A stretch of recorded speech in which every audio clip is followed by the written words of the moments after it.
नमस्कार किसान भाइयों। स्वागत है आपका शिवाजी कृषि फार्म पर।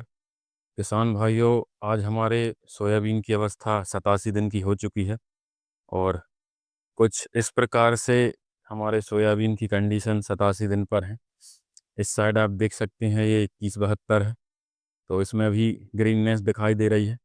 वहीं पर 2433 की बात करें तो 2433 में जो पत्ते झड़ने हैं वो लगभग 50 से 60% जो पत्ते हैं वो झड़ चुके हैं।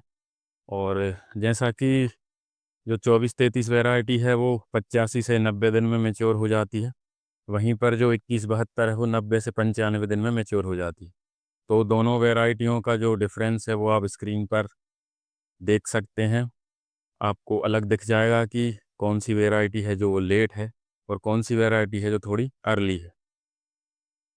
तो अब बात करें 87 दिन पर दोनों सोयाबीन की अवस्था की, तो जो 2433 है उसमें लगभग 40 से 50% जो फलियां हैं वो मैच्योर हो चुकी हैं और 3 से 4 दिन में इसमें जो बाकी फलियां हैं लगभग 80 से 90% जो फलियां हैं वो मैच्योर हो जाएंगी। तो जब 90% जो फलियां हैं वो मैच्योर हो जाएंगी तो फिर हम इसकी जो हार्वेस्टिंग है वो शुरू करवा देंगे। तो सबसे पहले 2433 की हार्वेस्टिंग होगी, क्योंकि ये 5 दिन पहले आ जाती है और कुछ दिन बाद फिर 2172 की हार्वेस्टिंग होगी। क्योंकि अगर हम दोनों की हार्वेस्टिंग साथ में कराते हैं तो फलियों के चटकने की समस्या 2433 में हो सकती है। इसलिए पहले 2433 की हार्वेस्टिंग की जाएगी और उसके 4 से 5 दिन बाद जो 2172 है उसकी हार्वेस्टिंग भी हो जाएगी।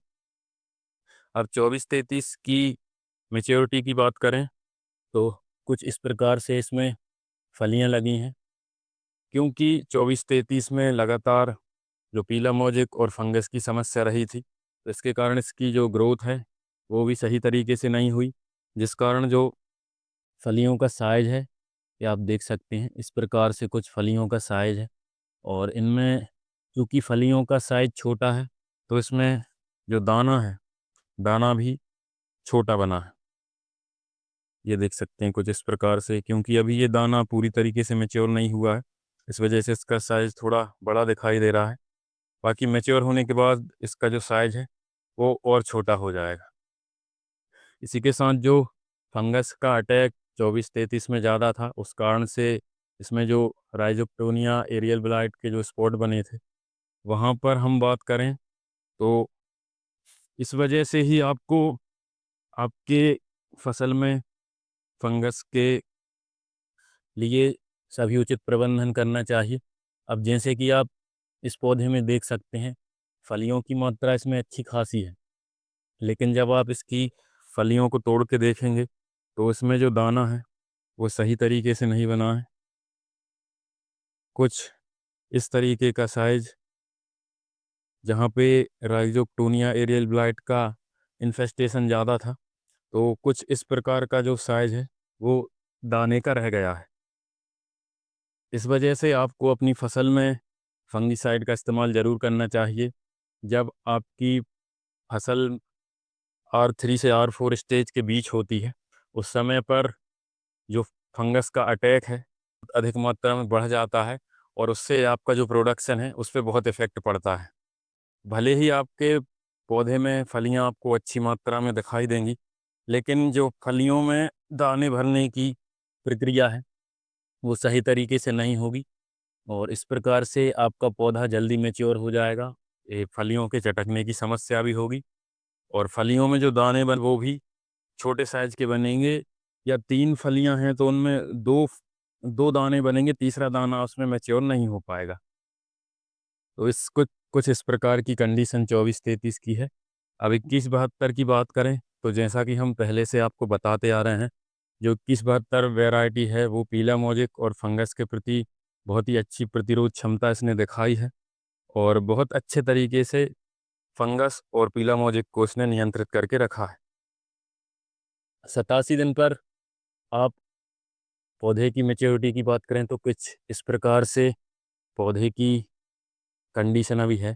फलियां इसमें पर्याप्त मात्रा में लगी हैं और जो फलियां हैं अभी हरी बनी हुई हैं जो इसमें मैच्योरिटी है, अब वो धीरे धीरे फलियां हार्ड हो चुकी हैं और अब धीरे धीरे इसकी जो फलियां हैं वो मैच्योर हो रही हैं। इसमें भी कहीं कहीं पर जो फंगस का अटैक था, तो जो दाने की संख्या है वो, जो दाने का साइज है वो ठीक तरीके से नहीं बना है। जो ये इसमें जो फंगस का संक्रमण था, तो इसमें आप देख सकते हैं दाने का साइज बहुत हल्का है। वहीं पर जहाँ जो स्वस्थ पौधा है उसमें आप देख सकते हैं फलियां की लंबाई और मोटाई बहुत ही शानदार तरीके से इसमें होके चल रही है। और कहीं कहीं पर इस प्रकार से इसमें फलियां मैच्योर भी हो रही हैं। इस प्रकार से ये ब्राउन होके जो फलियां हैं वो धीरे धीरे मैच्योरिटी की ओर बढ़ रही हैं। तो आखिर आखिर में जो तंबाकू इल्ली का अटैक हुआ था, जिसने 2172 में जो पौधे हैं उनको डैमेज किया था, तो उस वजह से हो सकता है इसमें थोड़े दाने की जो क्वालिटी है वो उतनी अच्छी ना बने। लेकिन अवस्था को देखते हुए हमने इसमें जो एक स्प्रे और हम कर सकते थे, तो अवस्था को देखते हुए हमने वो स्प्रे नहीं किया, क्योंकि उससे हमको उतना ज़्यादा फ़ायदा होने वाला नहीं था।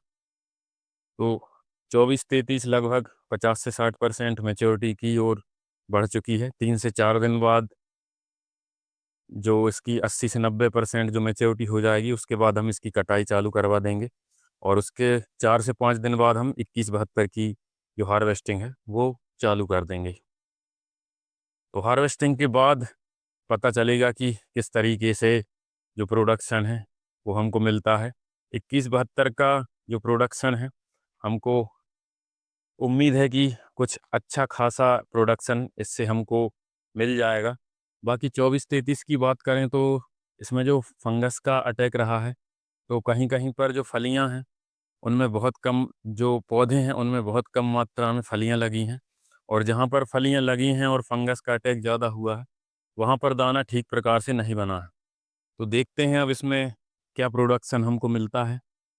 बाकी 2172 से तो हमको उम्मीद है कि एक ठीक ठाक हमको जो उत्पादन है वो मिल जाएगा, क्योंकि इस वर्ष सोयाबीन की खेती में बहुत समस्याएं रहीं। लगातार बारिश, फंगस और पीला मोजेक का अटैक रहा, जिससे एक तो किसान की लागत बढ़ी है और दूसरा उत्पादन पर भी इसका जो असर है वो निश्चित रूप से दिखाई देगा। तो फाइनल जो हार्वेस्टिंग के बाद क्या हमारा प्रोडक्शन रहता है, उसके बारे में हम आपको अगले वीडियो में बताएंगे। अभी तक जो 2172 है वो ठीक तरीके से परफॉर्म कर रही है। आखिर में जो इसमें फाइटोटॉक्सिक इफ़ेक्ट और जो पत्तियों का डैमेज हुआ, उसके कारण इसमें थोड़ा बहुत नुकसान हमको देखने को मिल सकता है। बाकी 24-33 की अपेक्षा जो 2172 है उसने बहुत अच्छा जो रिजल्ट है हमको दिया है। इसी तरह खेती से जुड़ी जानकारी के लिए आप मेरे यूट्यूब चैनल को सब्सक्राइब कर लें और बेल आइकन को ही प्रेस कर लें, जिससे आने वाले वीडियो का नोटिफिकेशन आपको मिलता रहे। धन्यवाद।